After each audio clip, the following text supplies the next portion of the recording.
सोचिए, क्या आकर्षण का कोई ऐसा रूप भी हो सकता है जो सिर्फ बाहरी ना हो बल्कि किसी के मन की गहराइयों तक पहुंच जाए।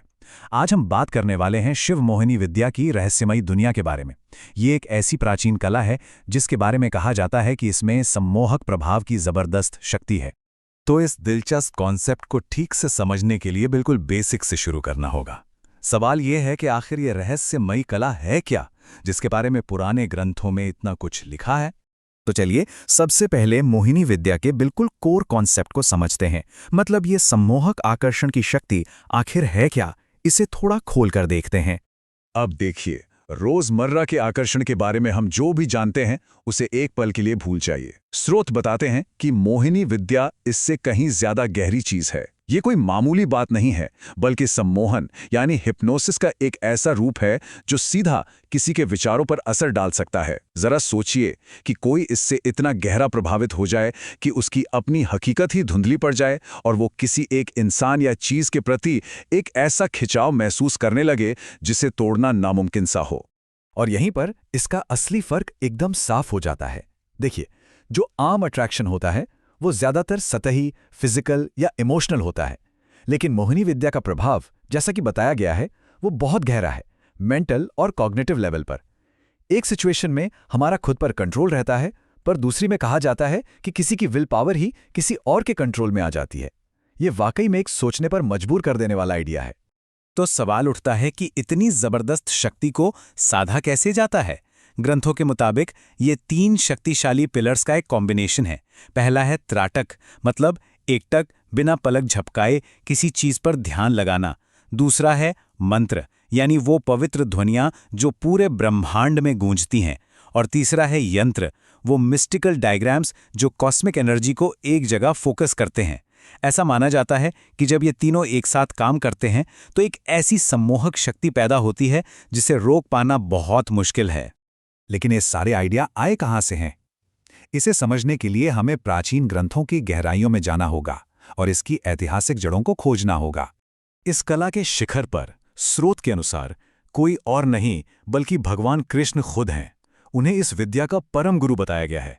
और खास बात यह है कि उन्होंने अपनी शक्तियों का इस्तेमाल कभी अपने स्वार्थ के लिए नहीं, बल्कि हमेशा एक बड़े मकसद के लिए किया। कहते हैं कि मोहिनी विद्या पर उनकी पकड़ इतनी जबरदस्त थी कि जो काम असंभव लगते थे वो भी उन्होंने मुमकिन कर दिखाए। और इसकी जड़ें बहुत गहरी हैं, वेदों तक जाती हैं। जैसे कि ये श्लोक ये इसे बहुत खूबसूरती से समझाता है। इसमें असल में शब्दों और हाव भाव का इस्तेमाल करके किसी को हील करने और शक्ति देने की बात कही गई है।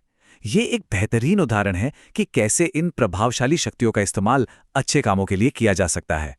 और ये रेफरेंस सिर्फ यहीं खत्म नहीं होते। दुर्गा सप्तशती के कुंजिका स्तोत्र जैसे दूसरे महत्वपूर्ण ग्रंथों में भी मोहन मतलब आकर्षण की शक्तियों का जिक्र मिलता है। और ये भी बताया गया है कि ये शक्तियां पाठ करने से हासिल की जा सकती हैं। तो इससे एक बात तो साफ होती है कि आध्यात्मिक आकर्षण का जो आइडिया है वो कई अलग अलग परंपराओं में देखने को मिलता है। तो अब सवाल यह है कि स्रोत के अनुसार ये साधना असल में की कैसे जाती है। स्रोत में इस साधना के बारे में बहुत विस्तार से बताया गया है। देखिए, ये कोई मामूली काम नहीं है। ये एक बहुत ही गहन एक दिन की साधना है जो एक सूर्योदय से शुरू होकर अगले सूर्योदय तक चलती है। महाशिवरात्रि जैसे खास दिनों को इसके लिए सबसे शक्तिशाली माना जाता है। और चाहिए क्या, सिर्फ एक साधारण रुद्राक्ष की माला। मतलब यहाँ सबसे ज्यादा जोर टाइमिंग और डेडिकेशन पर है। इस पूरी साधना के केंद्र में है ये मुख्य मंत्र। अब ये देखने में भले ही छोटा लगे, पर इसे असाधारण रूप से शक्तिशाली बताया गया है। कहा जाता है कि इसकी वाइब्रेशंस, इसकी तरंगें साधना करने वाले की जिंदगी में बहुत तेजी से बड़े बदलाव ला सकती हैं। अब ये जो पूरा अनुष्ठान है, इसके 4 एकदम सटीक स्टेप्स हैं जिन्हें पूरे फोकस के साथ करना होता है। एक पवित्र जगह चुनना, फिर एनर्जी बढ़ाने के लिए उत्तर दिशा की ओर मुंह करना, एक सरल सी शिव पूजा करना और फिर शिवलिंग के सामने बैठकर उस खास मंत्र का जाप करना। हर एक स्टेप दूसरे स्टेप पर टिका है। तो अब बात करते हैं फायदों की। ग्रंथ के अनुसार इस साधना को करने के बाद आखिर क्या परिणाम मिल सकते हैं। इसके जो फायदे बताए गए हैं वो काफी बड़े हैं। स्रोत के मुताबिक इससे पर्सनल और प्रोफेशनल रिश्तों में सुधार से लेकर कानूनी विवाद जैसे मुश्किल मामलों को सुलझाने तक में मदद मिल सकती है। मतलब इसका असल मकसद एक ऐसी पॉजिटिव ऑरा बनाना है जो सद्भाव को बढ़ाए और दूसरों को ज्यादा सम्मान और स्नेह से पेश आने के लिए प्रेरित करे। अब आते हैं एक इससे मिलती जुलती लेकिन और भी ज्यादा गहरी चीज पर, वशीकरण। देखिए, जहां मोहिनी विद्या को एक तरह का प्रभाव या इन्फ्लुएंस बताया गया है, वहीं वशीकरण को कंट्रोल का एक ज्यादा सीधा और गहरा जरिया माना जाता है।